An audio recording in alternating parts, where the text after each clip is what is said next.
তো কুরবানির ফলসফা ছিল, কুরবানির উদ্দেশ্য ছিল শুধু আল্লাহর জন্য রক্ত দেখায় দেওয়া।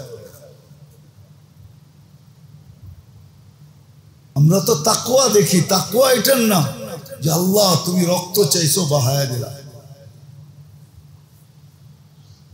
হ্যাঁ, আল্লাহ জাযায়ে খায়ের দেখ, আরবদের ভিতরে আছে এখন এটাই।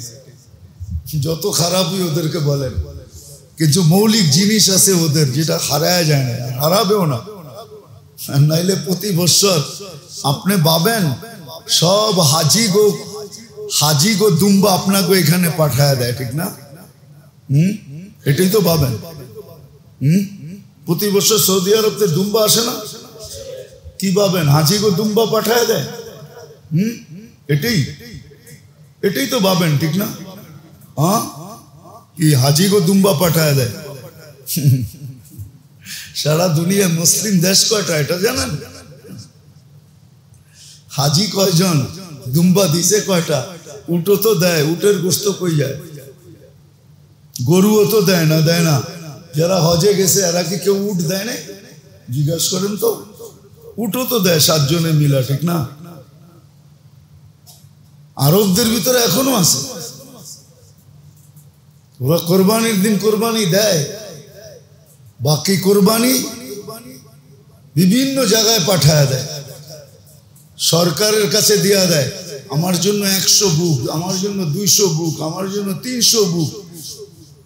এরকমও লোক চিনি 4-4 হাজার পাঠায় দেয় আফ্রিকার দেশে, গরিব দেশে পাঠায় দেয়।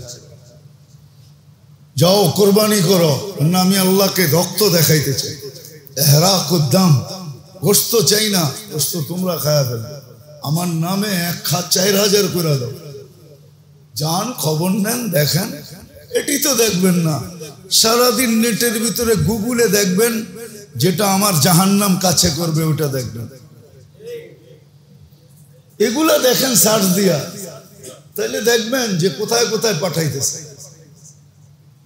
হ্যাঁ, নিজেরা একটা দেয় বকরি, ওই বিকালে যায় মরুভূমিতে, ঈদের দিন বিকালে বারবিউ করে শেষ।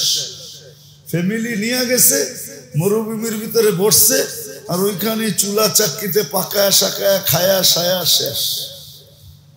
আর আমরা তো কোরবানি আসতে দেরি, ডি ফ্রিজের দাম বাড়তে দেরি হয় না, ডি ফ্রিজ কিনার হিরিক লাগতে দেরি হয় না। সারা বছর ডি ফ্রিজ বৈশা কানতে থাকে যে আমাকে নেও নেও নেও নেও, কিন্তু কোরবানির আগে ডি ফ্রিজের দাম বাড়তে দেরি হয় না, ধর বিক্রি হইতেছে। কোরবানি মনে হয় ফ্রিজিং করার জন্য। কইলে তো আবার ডাক্তার সাহেব রাগ হয়ে যাবে, ডাক্তার গো পোয়া 12। আমরা ফ্রিজিং করি আর ডাক্তার গো পোয়া 12 হয়। সব হাসপাতালের পোয়া 12, সব ফ্রিজিং জিনিস খাইতেছেন, ভিতরে যে পয়জন হইতেছে, পয়জন থেকে অসুস্থ হইতেছে, অসুস্থর থেকে ক্লিনিকে যে মাসের পর মাস পড়া থাকতেছে, ডাক্তার গো বান্ডেল আর বান্ডেল বাড়তেছে। ফ্রিজের খাওয়া পয়জিং, 100% পয়জিং। কেন খান? আল্লাহ রসুল নিষেধ করছে বাসি খাওয়া খায়ও না। আল্লাহ রসুল কোনোদিন বাসি খাইতেন না, না খায়া থাকতেন, বাসি খাইতেন না। ফ্রিজের খাওয়া কি তাজা?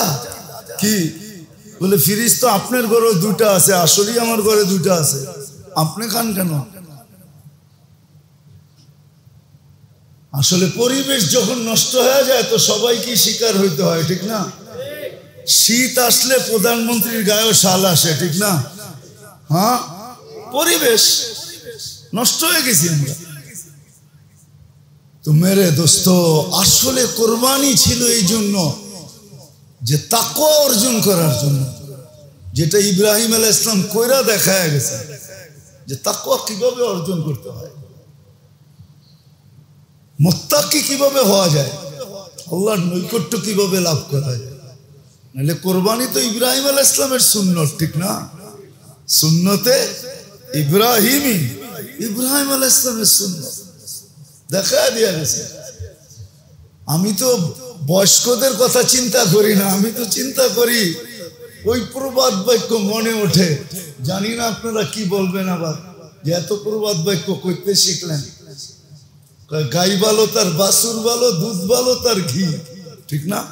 আগেরটা বললাম না, আগেরটা বাদ দিয়া দিলাম। গাই ভালো তার বাছুর ভালো, দুধ ভালো তার ঘি। ইসমাইল আলাইহিস সালাম 6 বৎসরের, আমি তো ওনারে নিয়ে ভাবি যে 6 বৎসরের বাচ্চা এরকম হইলো কেমনে? আবার আরেকটা সলিউশন আমার মনে আসে যে হবে না কেন, ওনার পিঠেই তো দুজাহানের বাদশাহ মুহাম্মদুর রাসূলুল্লাহ বসে আছে, সে এরকম হবে না কেন? কেন ইসমাইল আলাইহিস সালামের খানদান থেকে রাসূলুল্লাহ সাল্লাল্লাহু আলাইহি ওয়াসাল্লাম, আল্লাহর নবীজি ইসমাইল আলাইহিস সালামের পিঠে ছিলেন। শিশুর পিতা ঘুমিয়ে আছে, সব শিশুরই অন্তরে ইসমাইল আলাইহিস সালামের পিঠে ছিলেন, তো উনি এরকম হবেন না কেন? আমি তো বলি কেউ যদি বলে জমজম, তা আমি বলি জমজম বাহির হবে না কেন? জমজম যদি বাহির না হইতো তাহলে ইসমাইল থাকতো না, ইসমাইল যদি না থাকতো তাহলে মুহাম্মদুর রাসূলুল্লাহ কোত্থেকে হইতো? মুহাম্মদুর রাসূলুল্লাহ এখানে আসতে হবে, বিদায় ইসমাইলকেও বাঁচতে হবে। আর ইসমাইল যদি বাঁচতে হয় তাইলে কুদরতি জমজমও এখানে হইতে হবে।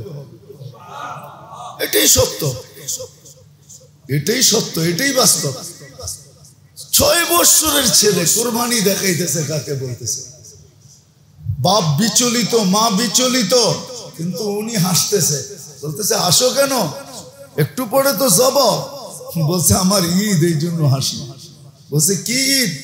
দুনিয়ার থেকে বিচ্ছেদ ঘটবে, জান্নাত মিলবে, জান্নাত বড় মজা। আপনার থেকে আম্মার থেকে বিচ্ছেদ ঘটবে, আল্লাহ মিলবে, আপনাদের চেয়ে আল্লাহ বড় মজা, বড়।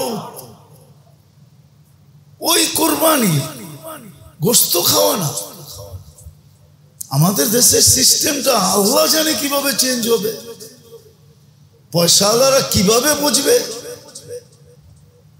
হইতে পারে, এরকমও হইতে পারে, এরকমও হইতে পারে যে এক মহল্লার যত লোক আছে 1 বাগা করেও যদি সবাই দেয়, 1 বাগা কইরা, তো 100 বাগা হইল, 100 জন আছে পুরা মহল্লায়, 100 বাগা হইল। আপনার পরিচিত কোন একটা গরিব এলাকায় 100 বাগা পাঠায় দেন। 100 বাগায় যেই কটা গরু আসে, যেই কটা গরু আসে পাঠায় দেন,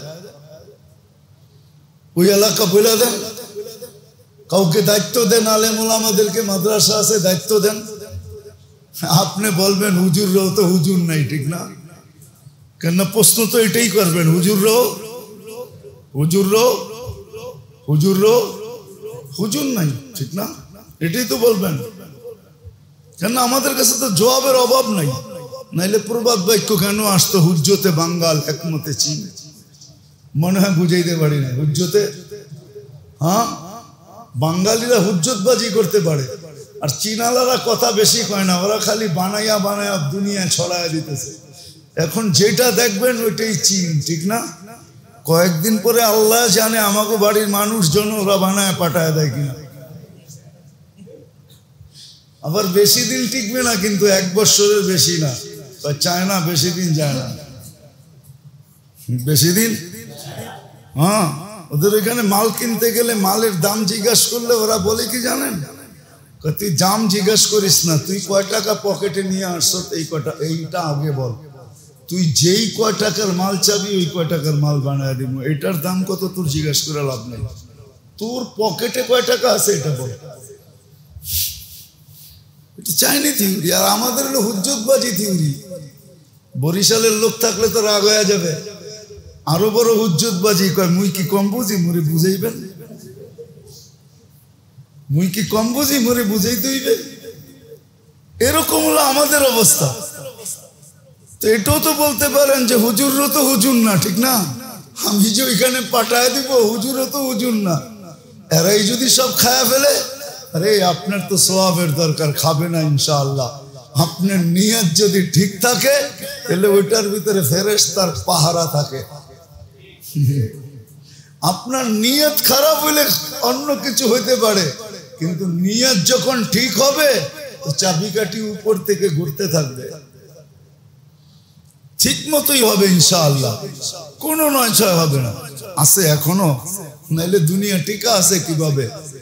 বুড়া বুড়িরা বলে না, এখনো কিছু বুড়া বুড়ি বলে যে দুনিয়াতে কিছু লোক আছে এই জন্য আমরা টিকা আছি। আমরা সবাই ঠিক স্বীকার করি না, আমরা তো স্বীকার করি আমরা আছি এই জন্য দুনিয়া আছে।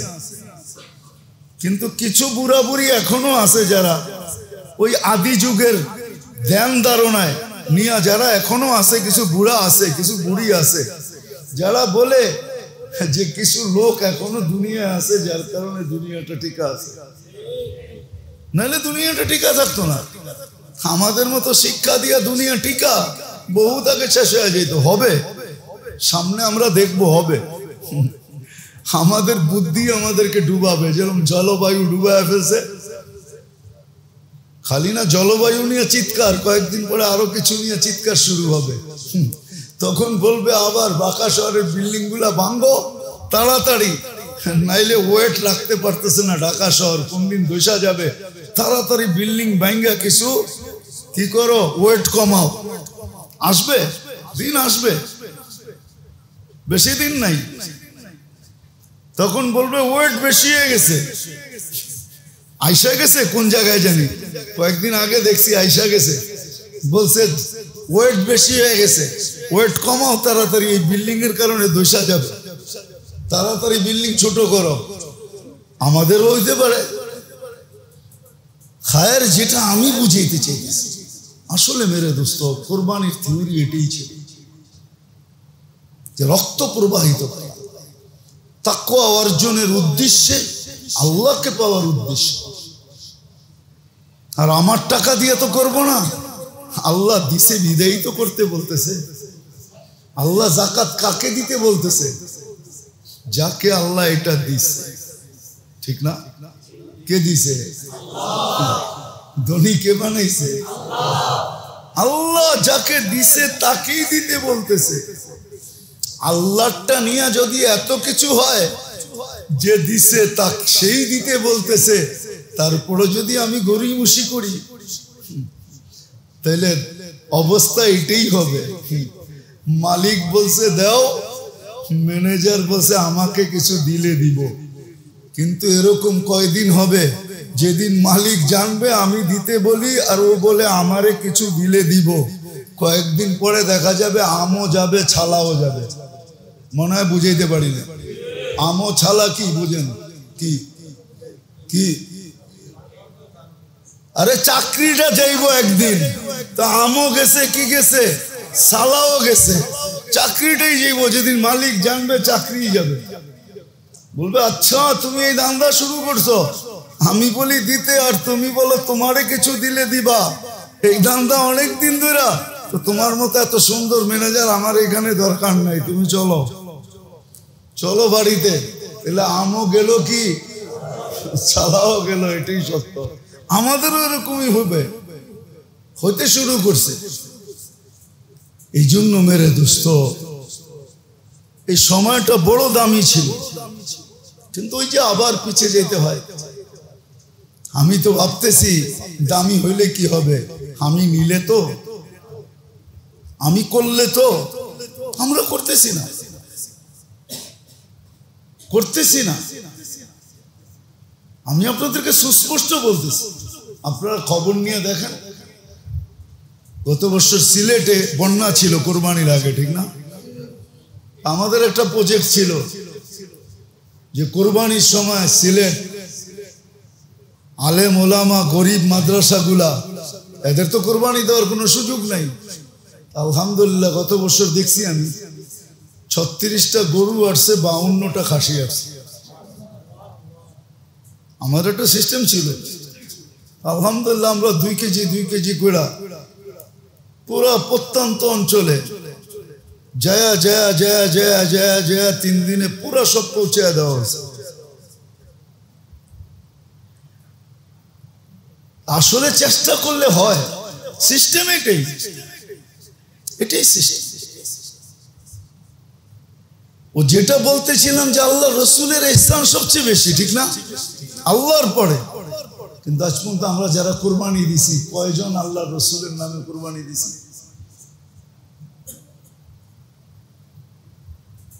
কিন্তু আল্লাহ রসুল তো বিজয় হজে উম্মতের নামে কুরবানি দিছেন, নিজের নামে কম দিছেন, উম্মতের নামে নিজের হাতে দিছেন। আল্লাহ এটা আমার উম্মতের জন্য। উনি তো উম্মতকে বলেন নাই, কিন্তু এইখানেই যারা কুরবানি দাতা আছে, একজন বলেন যে কয়বার আল্লাহ রসুলের নামে আপনি কুরবানি দিচ্ছেন? হাত উঠানো যাবে না, আলহামদুলিল্লাহ। কিন্তু প্রতি বছর দেওয়া চাই এহসান, আল্লাহ রসুলের এহসান, এটা বড় সৌভাগ্যের বিষয়। কিতাবে আছে এক ব্যক্তি আল্লাহ রসুলের জন্য হজ করছেন। আল্লাহ রসুল স্বপ্নে আইসা জিজ্ঞাসা করতে, তুমি আমার জন্য হজ করছো? ইয়া রাসূলুল্লাহ, হ্যাঁ। তুমি আমার জন্য ইহরাম বাঁধছো? এক একটা আমল ভাঙ্গা ভাঙ্গা জিজ্ঞাসা করছে। বুঝেন ওই ব্যক্তির ভাগ্য খুলছে তো খুলছে কিরকম। আজকে আমি যদি কোরবানি দেই, আল্লাহ রসুল যদি জিজ্ঞাসা করে তুমি কি আমার নামে কোরবানি দিছো, আয়সা যদি দেখা হয় আর যদি জিজ্ঞাসা করে, আমার ভাগ্যটা কেমন হবে? এখন কেউ বলে যদি আমি দিছি কিন্তু এখনো তো দেখি নাই, তাহলে বুঝা গেল আমার ভিতরে কোনো বাধা আছে। হ্যাঁ, সব ঠিক আছে, কিন্তু বাড়ির গেট বন্ধ আছে, ঢুকবো তো ঢুকবো কোন দিক দিয়ে? ঠিক, সব ঠিক আছে, কিন্তু বাড়ির গেট, আমি ঢুকবো তো ঢুকবো কোন দিক দিয়ে? হতে পারে এরকম কিছু আছে, এখনো ওগুলো পুরা হয় নাই, সুন্নত মতে জিন্দেগি হয় নাই, আল্লাহ রসুলের হুকুম মতো চলা হয় নাই, হইতেছে না। যার কারণে আসতে চাইতেছেন, কিন্তু প্রতিবন্ধকতার কারণে কি করতেছেন না, আসতে পারতেছেন না। নাহলে আমার বিশ্বাস কেউ আল্লাহ রসুলের জন্য করবে আর আল্লাহ রসুলকে স্বপ্নে দেখবে না, এটা হইতেই পারে না। কেননা আল্লাহ আল্লাহ রসুলের চেয়ে বড় কি, এটাকে কি বলে, কৃতজ্ঞতা দান, কৃতজ্ঞতার ফলাফল দেনেওয়ালা আর কেউ নেই। হয়তো কোনো বাধার কারণে আসতে পারতেছে না, প্রতিবন্ধকতার কারণে। আমাকে ওগুলা চেঞ্জ করলেই দেখবো যে হ্যাঁ আমি দেখা ফেলছি। তো যেটা বলতেছিলাম মেরে দোস্ত, কোরবানির ফলসাফা এটাই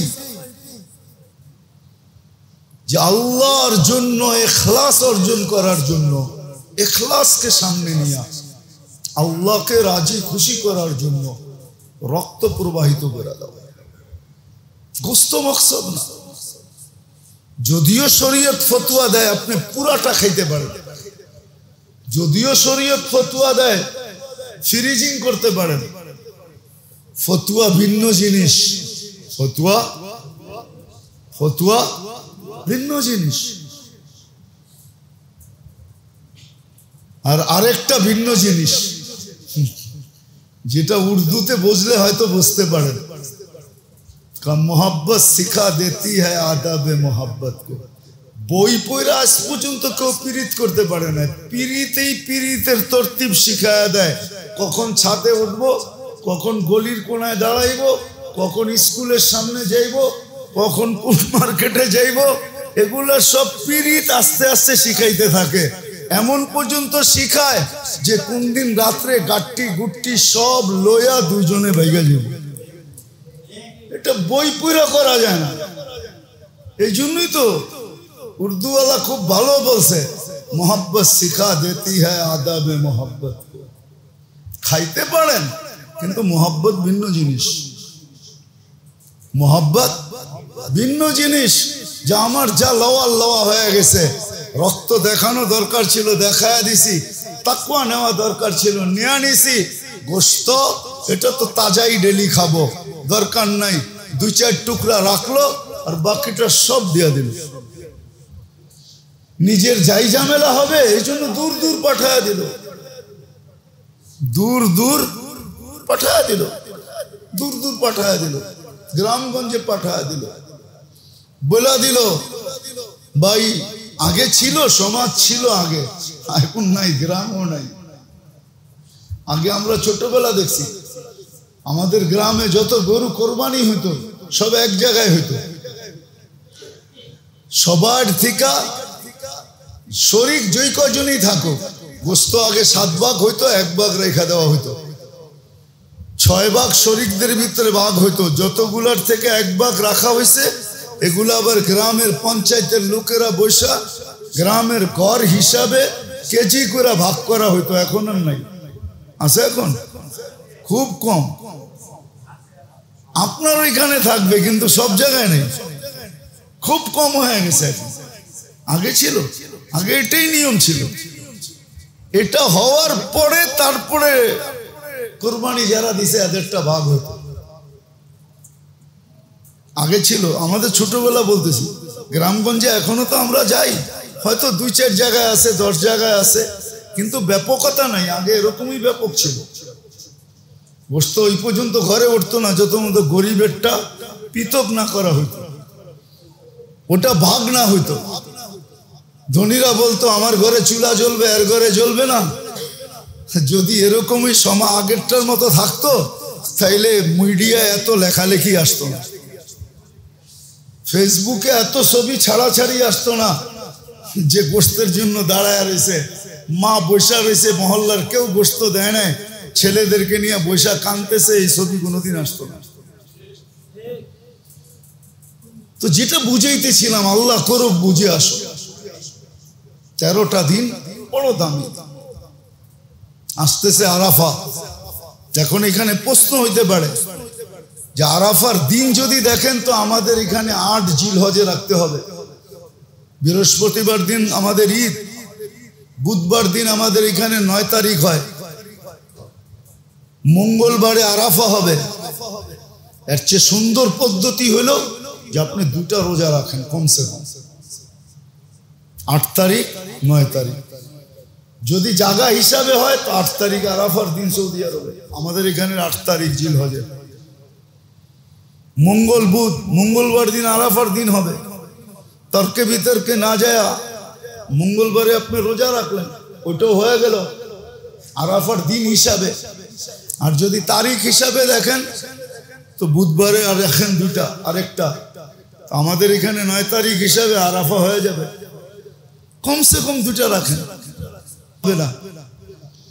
যদি দিন হিসাবে হয় ওটাও হয়ে গেল, যদি তারিখ হিসাবে হয় তাহলে ওটাও হয়ে গেল। 2টা রাখেন, রাতগুলা ইবাদতে কাটায়। কোরবানি আসতেছে, কোরবানির সহি মাসলা শিখেন, সহি পদ্ধতি শিখেন। অল্প একটু আমি টাচ দিলাম যে কোরবানি এটার নাম না যেটা আমাদের দেশের অর্থশালীরা করে। কোরবানি এটার নাম না। আপনাকে গোস্ত খাইতে মনে চায়, হ্যাঁ আপনি কিছু নিয়ে আনেন ওইখান থেকে, বলে দেন আমাকে কিছু পাঠায় দিও, নিয়ে আনেন, বাকি দিয়া দেন। সহি জায়গায় দেন যাতে সহি ভাবে বন্টন হয়। সত্য তো এটাই, আল্লাহ একটা জিনিস কারো হাতে দেন না, কিরামান কাতিবিন ইয়ালামুনা মা তাফআলুন। আমাদের কর্ম লেখার জন্য ওই প্রবাদ বাক্য আছে না, 2 কান্দে 2 মোহরি লিখতে আছে ডায়েরি। ডায়েরি লেখার জন্য তো নির্ধারিত আছে, মা মিন কওলিন ইল্লা লাদাইহি রাকিবুন আতীদ। কথাকে অডিও করার জন্য তো ফেরেশতা আছে, কিন্তু দিলে কি আছে এটার জন্য আল্লাহ নিজের হাতে রাখছেন। ইয়া আলামু খাইনাতাল আয়ুন ওয়া মা তুখফিস সুদূর। তারপরে ঘোষণা দিছে ইয়ানজুরু ইলা কুলুবিকুম লা ইয়ানজুরু ইলা সুয়ারিকুম ওয়ালা আজসামিকুম। তোমাদের রূপরেখা, শরীর গঠন আল্লাহ দেখেন না, আল্লাহ তো দিল দেখেন।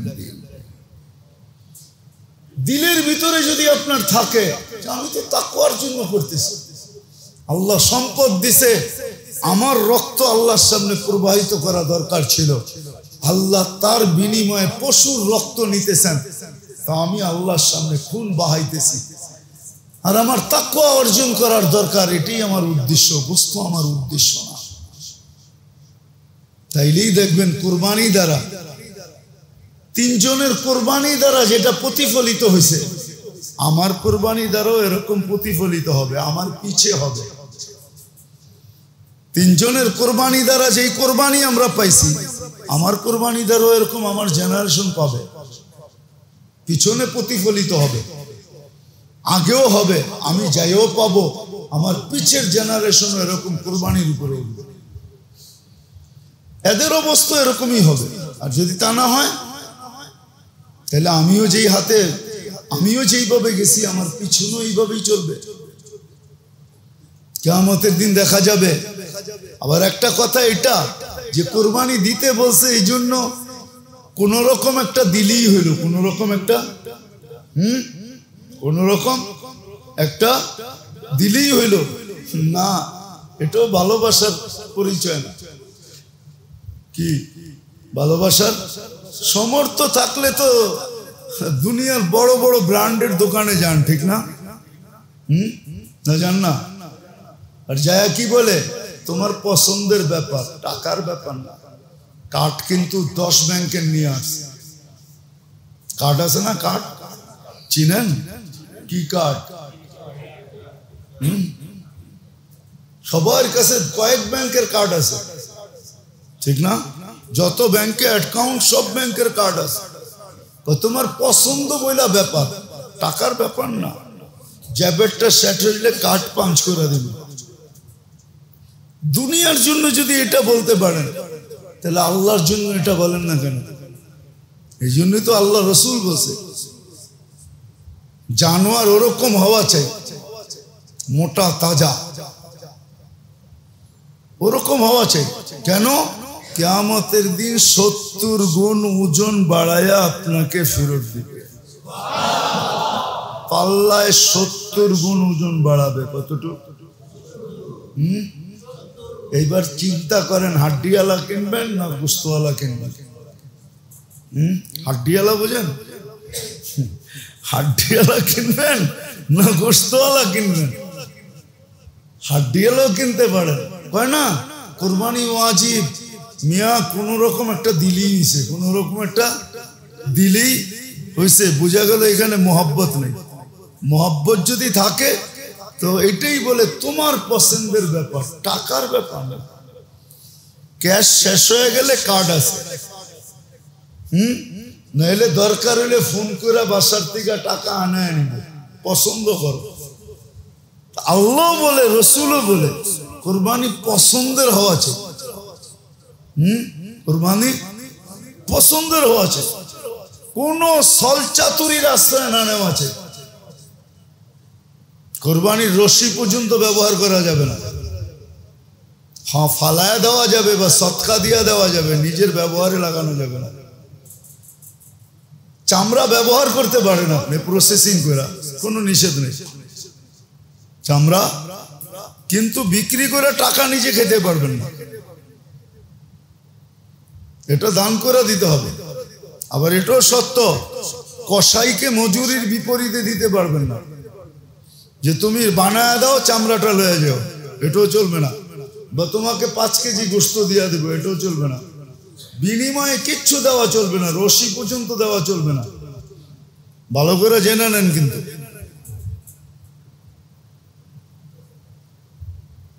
কোরবানির চামড়া আপনি ইচ্ছা করলে ব্যবহার করতে পারেন, প্রসেসিং করেন, ব্যবহার করেন। অনেক দেশে করে ব্যবহার, আমরা তো জানি না, এই জন্য প্রসেসিং করতে পারি না, ব্যবহার করতে পারি না। আপনি ব্যবহার করতে পারেন। আর চামড়ার জিনিস ব্যবহার করা অনেক ভালো, শরীরের জন্য ভালো, স্বাস্থ্যের জন্য ভালো। এটা তো আবার অন্য দিকে চলে যাবে। এই জন্য তো আমরা রোগে আক্রান্ত, কেন আমরা বাবু, সবাই বাবু ঠিক গেছি। গ্রামও বাবু, শহরও বাবু। বাবু বোঝেন? হ্যাঁ, ঘরেও স্যান্ডেল পায়ে দিয়ে হাঁটে, অথচ নিজে মাটির থেকে তৈরি। কোনো আর্থিং এর যোগাযোগ আমাদের যুগের পর যুগ আমাদের শরীরের সাথে নেই। আর্থিং চিনেন? আমাদের শরীরটা মাটির থেকে তৈরি, এটার আর্থিং এর প্রয়োজন ছিল, কোনো আর্থিং নেই। এটা আবার আলাদা কোনোদিন মনে হইলে বলবো না। এটার উপরে এখন রিসার্চ চলতেছে, ক্লিনিক পর্যন্ত খুলে গেছে আর্থিং এ চিকিৎসা, আর্থিং দিয়ে চিকিৎসা। আমাদের আর্থিং নেই, শরীরে আর্থিং পায় না। আগের যুগের মানুষ স্যান্ডেল পায়ে দিত না, হ্যাঁ, বিয়ে শাদিতে গেলে পায়ে দিতেন, বাকি সারাদিন খালি পায়ে হাঁটতেন। হ্যাঁ, বুড়া হয়েও জোয়ানের মতো চলতেন। আর এখন জোয়ান হয়েও বুড়ার মতো চলে। জোয়ান দেখবেন 4 বয়ে নামাজ পড়ে, কি সে কোমর চলে না, এখনই যদি কমন না চলে 20 বছর পরে কি চলবো? তখন তো কবরও চলবো না মনে হয়। আর্থিং পায় না শরীর, চামড়া ব্যবহার করতে পারবে না প্রসেসিং করে। হ্যাঁ, আমাদের দেশে চামড়া খাওয়ার প্রযুক্তি নাই, দুনিয়া অনেক দেশে চামড়া খায়। আমরা তো খাই ভুড়ি, ঠিক না? হ্যাঁ, যেটা খাওয়ার না ওইটা খাই। চামড়া কিন্তু ভুড়ির চেয়ে 100 গুণ বেশি মজা, কিন্তু প্রসেসিং জানতে হবে চামড়া কেমনে খায়। আমাদের দেশে না চামড়ার দাম নাই, চামড়ার দাম আছে। $200-300 এক একটা চামড়া বিক্রি হয়। যেই দেশে চামড়া খায় ওরা প্রসেসিং করে। আপনারা তো আইনা খাওয়াইতে পারবো না, খাওয়াইতে পারলে খাওয়ানোর পরে না বললে আপনি জীবনে ধরতে পারবেন না আপনি কি খাইছেন। বলতে হবে যে এটা তো চামড়া খাইলেন, আপনি তো মনে করবেন গোস্ত বুঝি ছোট ছোট বুটি বুটি করে আমারে খাওয়াইছে, আর টেস্টি কি মজা কি। বলে আপনি খাইছেন? হ্যাঁ আমি খাইছি, এই জন্য কইতেছি আপনাদের। আমাদের দেশে প্রযুক্তি নাই, চামড়া কেমনে খায়। তাহলে আমাদের দেশেও চামড়ার দাম হইতো। মাদ্রাসালার এত কষ্ট করে চামড়া উঠায়, বেচে 400-500 টাকা, ঠিক না? সিন্ডিকেট এমন হওয়ার হয়েছে। এখন কব মাদ্রাসালার তো পয়সার দরকার, এই জন্য উঠায়। রব্বে কাবার কসম, মাদ্রাসা এই টাকা দিয়ে চলে না, মানবতার খাতিরে উঠায়। মাদ্রাসালার দিয়ে চামড়া 1 বছর কালেকশন করা ছেড়ে দেয়। আপনি দেখেন চামড়ার আপনার গলি গলির অবস্থা কি। আপনি যাবেন ট্যানারিতে নিয়ে একটা চামড়া বেচতে, আপনি তো ফালাইয়া দিবেন, 2-4-5 ঘন্টা পরে এটা পচে যাবে। দেখেন কি অবস্থা হয়। মানবতার খাতিরে এরা নেয় যে এলাকার ভিতরে দুর্গন্ধ না হোক, শহর দুর্গন্ধ না হোক, পরিষ্কার পরিচ্ছন্ন হোক, আমরা কিছু পাই আর না পাই, আমাদের পরিবেশ সুন্দর থাকুক। নাহলে কি ট্যানারিয়ালরা পারবে নাকি এত লক্ষ 1 কোটি চামড়া উঠাইতে? কোথায় যায় উঠাবে? কিভাবে প্রসেসিং করবে? ওদের পর্যন্ত কে পৌঁছাবে? যাকে এটা আলাদা আলোচ্য বিষয়। আসেন এই কয়টা দিন কাজে লাগাই, কোরবানি যেভাবে করায় শিখি, এখনো সময় আছে। শিখা ওইভাবে কোরবানি করি যাতে কোরবানি আমাকে তাকওয়া দেয়, যাতে কোরবানির জানোয়ার কিয়ামতের দিন আমার সামনে দাঁড়ায়, যার উছিলায় আমি ওই জান্নাত পাবো, ওই মর্যাদা পাবো, ওই সান্নিধ্য পাবো যাদের কোরবানির উছিলায় আমরা কোরবানি পাইছি। ইব্রাহিম আলাইহিস সালাম, ইসমাইল আলাইহিস সালাম, হাজেরা আলাইহিস সালাম, মুহাম্মদুর রাসূলুল্লাহ সাল্লাল্লাহু আলাইহি ওয়াসাল্লাম, এদের সান্নিধ্য আল্লাহ বলছে তখন তুমি কান, তো ওই দিন তো অন্ধ উঠবে। কোরবানির ফলসফা তো এটা ছিল না যেটা আমাদের সমাজ, এটার নাম কোরবানির ফলসফা না। কোরবানির ফলসফা এটা ছিল যে রক্ত প্রবাহিত করা, ইহরাক উদ্দাম, গোশত মকসুদ না। খাওয়ার সুযোগ দিয়েছেন আল্লাহ, এরকম সুযোগ তো আল্লাহ সাহাবাদেরকে দিয়েছিলেন। আপনি আর কি ঘরে থাকেন, ওনারা ইচ্ছা করলে সোনার ইট দিয়া ঘর বানায় থাকতে পারতেন। যে রসুলকে আল্লাহ সমগ্র ভান্ডারের চাবি দিতে চাইছেন, উতিতু মাফাতিহাস সামাওয়াতি ওয়াল আরদ, উনি দুনিয়ার সবচেয়ে সুন্দর প্লেস বানাইলে কে নিষেধ করতো? না আল্লাহ নিষেধ করতো, না কেউ দুনিয়া নিষেধ করতো। সবচেয়ে বড় অট্টালিকা বানাইতে পারতেন, রাজপ্রাসাদ বানাইতে পারতেন, যার অধীনে জিন ছিল, ইনসান ছিল, ফেরেশতা ছিল। জিবরিল আমিনকে বললে সেও বানায় দিত না? দিত না? হ্যাঁ, জন্ম নেওয়ার সাথে সাথে মিকাইল আলাইহিস সালাম বডিগার্ড ছিলেন। 15 বছর বয়স যেদিন হয়, প্রাপ্ত বয়স্ক যেদিন হন, ওদিন থেকে জিবরিল আলাইহিস সালাম বডিগার্ড।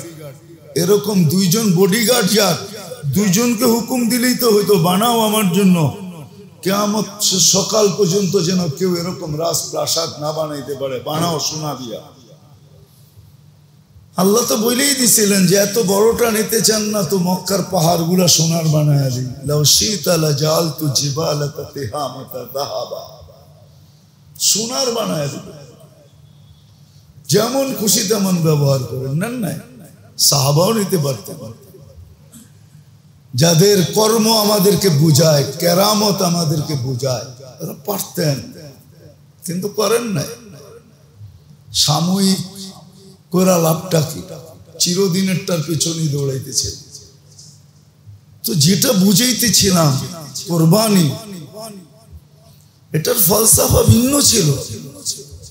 জানি না কোত্থেকে আমাদের দেশে এই ফলসাফা চলে আসছে যে কোরবানি একটা শোডাউন, কোরবানি একটা হইহুল্লা। কোরবানিতে ছিল রক্ত প্রবাহিত করা। মনে উঠলো এই জন্য বলতেছি, রাগ হয়ে যাবেন। এইখানে যারা আমরা কোরবানি দিই, বলেন তো আল্লাহর পরে সবচেয়ে বড় এহসান আমাদের উপরে কার? নবীজির, ঠিক না? সত্য কথা। আল্লাহর পরে সবচেয়ে বড় এহসান ওনার। ওনার কারণে আমরা যা পাইছি আর যা পাইতেছি আর যা পাবো। আমাদেরকে তো দুলিশাত করার বহুত আগে কথা ছিল, উচিত ছিল, কথা না উচিত ছিল। এই উম্মত ধ্বংস হয়ে যাওয়া উচিত ছিল বহুত আগে, কিন্তু আল্লাহ উম্মতকে বাঁচাইতেছেন শুধু নবীজির কারণে। যে আপনি এদের মাঝে থাকবেন, আমি এদেরকে ধ্বংস করব কি করে? আর নবীজিরও অনুরোধ ছিল, আমার উম্মতকে দুর্ভিক্ষে মারেন না, পানি দিয়া ডুবায়া মেরেন না। বলবেন না মাঝে মাঝে পানি আসে, এটা সতর্কতার জন্য আসে, সিগনাল। লাল বাতি সবসময় জ্বলে না, মাঝে মাঝে জ্বলে, সবুজও জ্বলে, হলুদও জ্বলে, আবার লালও জ্বলে। সিগনাল, সমূলে ধ্বংস করবে না। আবার আল্লাহ বলছে আপনি থাকতে আমি কি করে করবো? নবীজি এখনো আমাদের মাঝে আছে, মদিনা মুনাওয়ারায় আছে। কোন নবীর সুনির্দিষ্ট চিহ্ন নাই দুনিয়াতে, একটা দুইটা ছাড়া। কোন নবীর সুনির্দিষ্ট কোন চিহ্ন দুনিয়াতে নাই, কিন্তু আমাদের নবীজিরটা আছে না? নাই? কোথায়? মদিনা মুনাওয়ারা, ঠিক না? হায়াতুন নবী। এই জন্য আমরা বেঁচে গেছি। আর যা পাইছি ওনার কারণে, কিয়ামতের মাঠে যা ফ্যাসিলিটি পাবো ওনার কারণে, আমাদের কারণে, আমাদের আমল। মাশাআল্লাহ, এটা তো ওই প্রবাদ বাক্যই সত্য কথা। বড় মিয়া তো বড় মিয়া, ছোট মিয়া মাশাআল্লাহ। বুঝেন তো? ঢাকায় প্রবাদ বাক্য বুঝেন তো? আপনি তো বুঝেন, ঠিক না? বড় মিয়া তো বড় মিয়া, ছোট মিয়া মাশাআল্লাহ। বোঝেন এটা? অনেক সময় বাকি বাড়ির চৌকিদারও বাড়ির মালিকের সে বাপ বেশি দেখায়, ঠিক না? এটাই হলো বড় মিয়া তো বড় মিয়া, ছোট মিয়া মাশাআল্লাহ। কিয়ামতের মাঠেও আমরা পাবো নবীজির কারণে। নাহলে আমরা তো মাশাআল্লাহ, আমরা তো কথায় পটু, কামে ঠন ঠন। এই জন্য তো প্রথমে দেখাইলাম যে একটু যোগ বিয়োগ করলে বোঝা যাবে আমি জানি কতটুকু, মানি কতটুকু। হাদিস তো সত্য হয়ে গেছে। আল্লাহ রসুল বলে গেছে 1400 আগে, সায়াতি আলা হারিস ইউদফান উমরিকা সায়াতি আলাইকা জামান কাসীরুন খুতাবাউহু। হারিস, একটা জামানা আসবে সবাই রে বক্তা পাবে, বক্তা। আমার বাইরা হয়তো রাগ হয়ে যাবে আর কি, 3 দিন লাগাইলেই দেখা যায় বক্তা হয়ে গেছে। চিল্লা লাগাইলে তো কথাই নেই, 3 চিল্লা লাগাইলে তো আর ধৈরা রাখার কোনো ক্ষমতাই নেই। বক্তা, পুরা বক্তা। এরকম সবাই বক্তা। পীরের মুরিদ হইতে দেরি, উনি বক্তা সাজতে দেরি করে না। আল্লাহ রসুল বলছে এক জামানা আসবে সব বক্তা হবে। কাসীরুন খুতাবাউহু, সব বক্তা। আজকে যেরকম সবাই বক্তা, কিন্তু কালিলুন উলামাউহু, আগেও বলা আছে পারফেক্ট আলেমের সংখ্যা খুব কম হবে। সত্য এটাই। এই জন্য যেটা বুঝাইতেছিলাম কি জানি হারায় গেলাম, সত্য এটাই। এই জন্য কোরবানির ফলসাফা ভিন্ন ছিল, আজকে আমরা বানায় নিছি ভিন্ন। যেটা বলতেছিলাম যে যোগ বিয়োগ করলে বাহিরে চলে আসবে। আমার আমল কতটুকু, আমি কথা কত জানি, আমল কতটুকু, আমল কতটুকু, কতটুকু আমি আমল করি। কথা তো বলি কিন্তু আমল কতটুকু করি। যোগ বিয়োগ করলে বাহিরে চলে আসবে।